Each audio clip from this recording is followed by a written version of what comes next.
के गर्नु झाडु लाउनु लाग्यो झाडु लगाउन केटाकेटी उठे उठे त्यो त पर्नै छन् लाहन के हो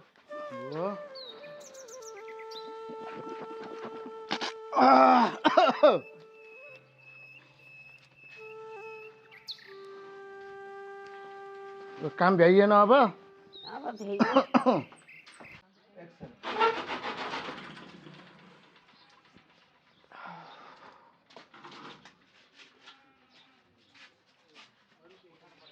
आमा हजुर कता उठ्नु भयो भर्खरै हो बाबा उठ्नु भयो उठ्नुभयो खाजा बनाउनु भयो खाजा बनिदियो ए मलाई खाजा हालिदिनु त ल ल हुन्छ म मुखसुख धुन्छु ल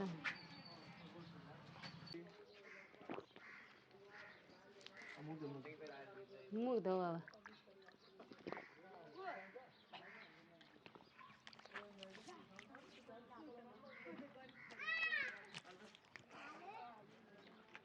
रात कस्तो घाम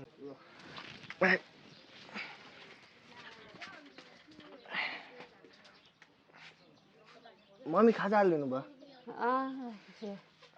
भित्र कस्तो भयो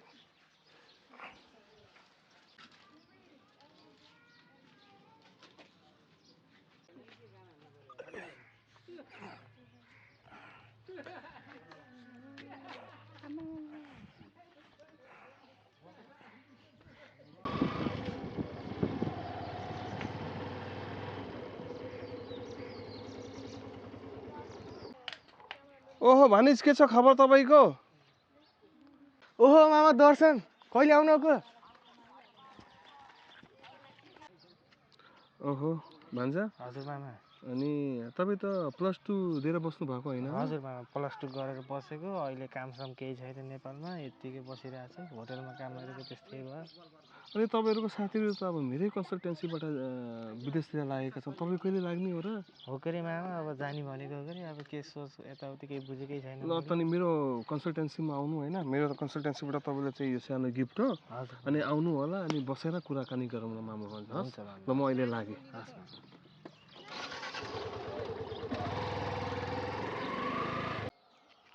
ओहो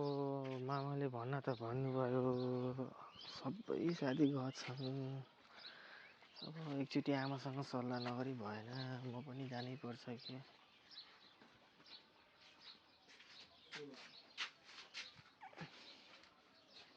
आमा आमा आमा हुनुहुन्न रहन्छ के मामाले त भन्न त भन्नुभयो अब भोलि पर्सितिर जानुपर्छ कि हो आमा नमस्ते आमा हजुर आमा नमस्ते आमा नमस्ते नमस्ते कान्छा कहाँ गएको र सबैजना सबै विदेशतिर गइसके अब हाम्रो कान्छा कता कता यस्तो लफाङ्ग पऱ्यो होइन म यहीँ थिएँ आमा बेलैमा होइन गर्नुपर्छ घर आम्बाउ पाल्नै पर्यो बाबु म विदेश गएँ भने त हजुरहरूलाई कसले हेर्छ त नि आमा अब जानै पो हेर्छ नि एउटा एउटाले हेर्न घर हेर्न भने बस्नु भएन बाबु गर्नु त पर्यो आफ्नो गुन्जाइस छैन ल ल आमा ल म जान्छु है हजुरको आमालाई भनिदिनु है ल ल ल ल ल ल हामीले सम्झाउँछौँ नि हो नमस्ते मामा नमस्ते नमस्ते भान्जा नमस्ते सर नमस्ते म्याडम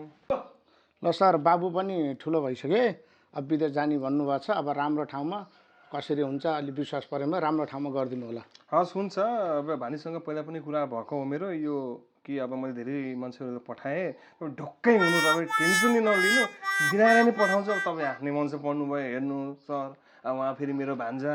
है अब ढक्कै हुनु ल तपाईँ चाहिँ अब दिनुभयो 15 दिनपछि आउनु अनि म भान्जालाई उडाइदिन्छु हस् ल अहिले म एकदम बिजी छु अब हस् हुन्छ अब तपाईँ जानु है ल हस् त ल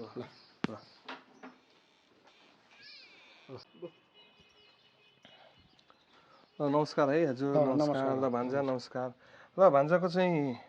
भिजा लागिसक्यो दुबईको है र उहाँलाई चाहिँ अब बिदा गर्नु पर्यो होइन यो चाहिँ पासपोर्ट हो पासपोर्ट लिनु, घरबाट बिदा गर्नु पर्यो है। यो खादा ल राम्रोसँग जानु बाबु, विदेश जानु, राम्रोसँग साथीभाइसँग मिलेर बस्नु। एकचोटि विदेश जाने बेला एकचोटि ज्ञानी भयो, भाग्यवानी भयो। ल राम्रोसँग गयो है बाबु, सम्झ।